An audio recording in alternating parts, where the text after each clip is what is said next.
I'm here in Goulmer, which is one of my regular stopovers on the campaign trail. It's fairly regular for me to be in Mudgee, and on my way home, when it's getting late in the evening, I like to just call into the Goulmer Hotel, say good day to Harold and Betty there, and just catch up with what's happening around this area. But it's also a good spot just to drop. I'm here at one of my regular stopovers on the campaign trail. I'm stopping here in Goulmer at the moment.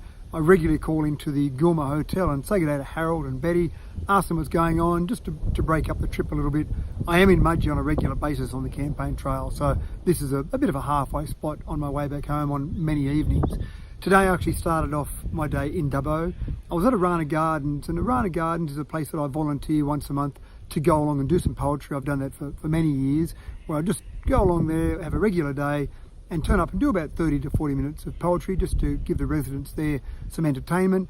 And there's many other people that do something similar. They might go along and sing some songs, read some books, help with some jigsaw puzzles, play the piano, play the guitar, a whole range of different things. A couple of people I know quite well, Cynthia Foley and Barry Joseph, were there this morning at the morning tea because they do volunteer at Arana Gardens as well. But I was just there as part of being a volunteer and as a thank you morning tea. But while I was there, one of the staff asked me if I'd do some poetry, not so much for the residents this time, but more for the other volunteers there. So it was a great opportunity to do a few poems. I only did about 3 or 4 poems this morning, just to give them a break up in the morning tea. But then I came over to Mudgee, and there was a very important meeting, I believe, as part of the Macquarie Castlereagh Surface Water Resource Plan. And that plan is on display at the moment. The draft plan is on display. You've got till the 1st of February to put a submission in. And there were representatives there from the DOI, Department of Industry, and they were talking about the water plan and what it means for people around Windermere and Kajagong Valley, and how it also relates to the Macquarie River and people around that are serviced by Burrendong Dam and throughout the Macquarie Valley. And I think it was really important. This plan's been in the making for a number of years. It links into the Macquarie-Darling Basin Plan, and I thought an incredibly important plan. I was actually quite surprised there were no other candidates, no other political representatives there, certainly good representation from the department, and they went through the plan in great detail. I had a chance to catch up with Peter Hyde as well after the meeting, who's the head of that particular department at DOI, and it's great to get his view and to have his contact details just to catch up further if I need more questions or have more questions to be asked, and just getting my head wrapped around it. The basic draft plan, that just the first plan that's there, is about 158 pages, and that's only one part of the plan. So it is a fairly complicated process. I haven't got my head fully wrapped around it.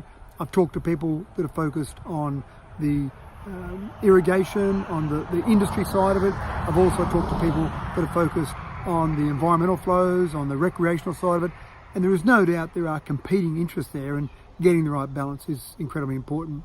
I also went along and spoke to a couple of residents I was booked in to meet with this afternoon, and I caught up with some of those. A couple of those had some issues around council and just talking about some council issues, which I'll pass on to the GM and the Mayor of Council. It's good to have that relationship where you can pass on some of those things that you hear when you're out talking to people. But I also caught up with a lady who was a great fan of Mudgee, and she'd moved to Mudgee and was always going to be a Sydney person, grew up in Sydney, loved Sydney, and just visited Mudgee to see her daughter, fell in love with the place, and then moved out to Mudgee. She's been in Mudgee for 14 years now. And I think it's a great example of where government can play a part in educating people around what is available in regional areas, and just letting them be exposed to that. Once they sample, once they see what we have out here in regional Australia, people will want to move out here. And she's already got an example, and I've got a separate video I've already posted, but she's got an example of a couple of her friends, a husband and wife, that have bought a place just near Mudgee. They come out and visit every fortnight, and I guarantee that when the wife in that relationship retires, they'll be moving out to the Mudgee area as well. So it's a great example of just getting a taste, and once you've got a taste, you just can't get enough. It's another busy day tomorrow. I've got a whole range of things on tomorrow. There's a nice chamber breakfast first thing in the morning to hear from the Gold Rhino winners from Regan Park tomorrow morning, and then I'll be around a few different places around the electorate, and I'm back over in Mudgee again on Thursday for a few meetings over in here. I'm going down around Hargraves and Hill End to look at some issues down around there. This has been Mathew Dickerson, your independent voice.